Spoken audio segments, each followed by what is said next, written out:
FORA.tv. The world is thinking.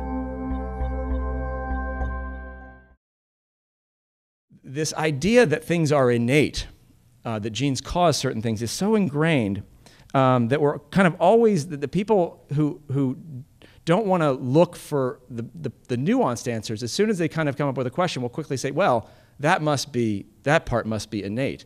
And what I've tried to do is follow the lead of all these scientists saying, well, maybe it is, but let's look and see if we can find some influences that we just didn't see before and actually explain this stuff.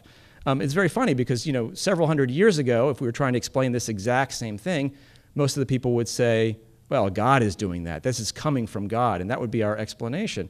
And 100 years ago, after we discovered genes, the explanation would be, well, it's genes that are doing this. We're always looking for that explanation that satisfies our need to understand things.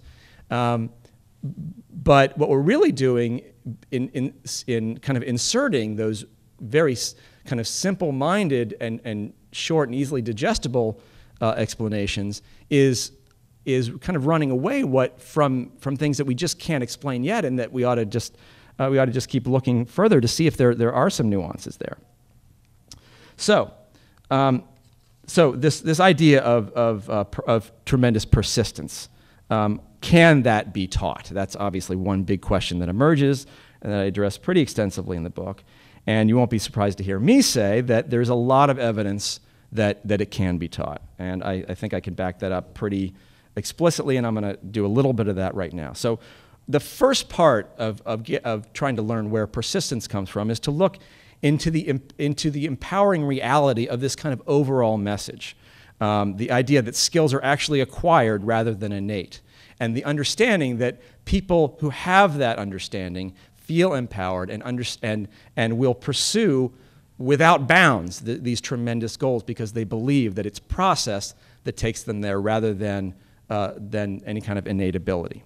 I'm going to read another short section about a local hero of yours, Stanford psychologist Carol Dweck.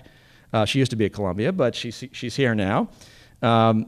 And what she has brought to this discussion, which speaks to what I was just saying. One common characteristic in all successful adults is that at some point in their lives, they come to realize how much the process of improvement is within their own control. That's also what Stanford psychologist Carol Dweck observed in a series of grade school studies in the 1990s.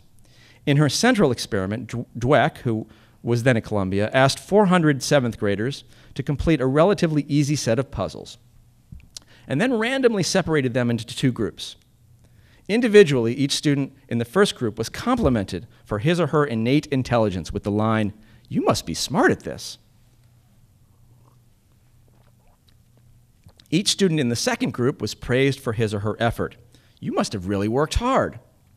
Then each child was offered a chance to take one of two follow-up tests, either another easy set of puzzles or a much harder set of puzzles that teachers promised would be a great learning experience. Here are the results. More than half the kids praised for their innate intelligence chose the easy follow-up puzzle.